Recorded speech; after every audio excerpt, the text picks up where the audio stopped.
Karimnagar graduate MLC ఎన్నికలకు సంబంధించిన breaking news. Adilabad, Karimnagar, Nizamabad, Medak graduate MLC స్థానాల్లో ఫలితం ఎలా ఉండబోతోంది అన్న దానిపై ఇప్పుడు పెద్ద ఎత్తున చర్చ జరుగుతోంది. టీచర్ స్థానాన్ని బీజేపీ సపోర్ట్ చేసిన అభ్యర్థి కైవసం చేసుకున్నారు.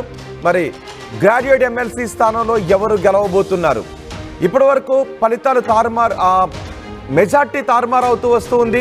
ఒకసారి కాంగ్రెస్ అభ్యర్థి మెజార్టీలో ఉంటున్నారు, మరోసారి బీజేపీ అభ్యర్థి మెజార్టీలోకి వస్తూ ఉన్నారు, కాంగ్రెస్ అభ్యర్థిని వెనక్కు నెట్టి. సో ఫలితం ఏ విధంగా ఉండబోతోంది అన్న దానిపై పెద్ద ఎత్తున చర్చ జరుగుతోంది.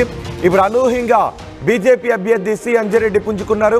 10వ రౌండ్ పూర్తయ్యేసరికి అంజిరెడ్డికి 4562 ఓట్ల ఆధిక్యంలో ఉన్నారు. కాంగ్రెస్ అభ్యర్థి ఆల్ఫోస్ నరేందర్ రెడ్డిపై అంజిరెడ్డి ఇప్పుడు ఆధిక్యంలో ఉన్నారు. మొదటి రౌండ్ నుంచి 5వ రౌండ్ వరకు అంజిరెడ్డి లీడ్ను కొనసాగించారు.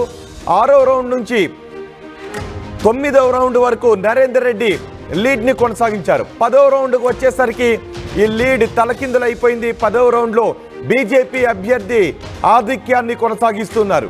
ఇప్పుడు ఎవరు గెలుస్తారు అన్న దానిపై తీవ్ర ఉత్కంఠ కనిపిస్తుంది. కాంగ్రెస్ నుంచి ఆల్ఫోస్ నరేందర్ రెడ్డి పోటీ చేశారు.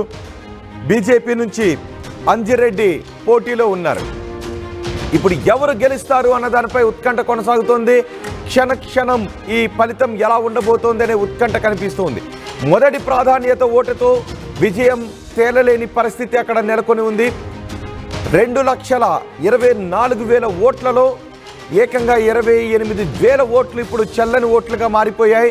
అక్కడ మొదటి ప్రాధాన్యత, రెండో ప్రాధాన్యత, మూడో ప్రాధాన్యత, ఇలా ప్రాధాన్యత వారీగా ఓటింగ్ను చేయాల్సి ఉంటుంది. కానీ కొంతమంది టిక్కులు పెట్టారు, కొంతమంది సంతకాలు పెట్టారు. దీంతో ఆ ఓట్లు చెల్లని ఓట్లుగా మారిపోయాయి. చెల్లని ఓట్లు ఏకంగా 28,000 ఓట్లు ఉన్నాయి.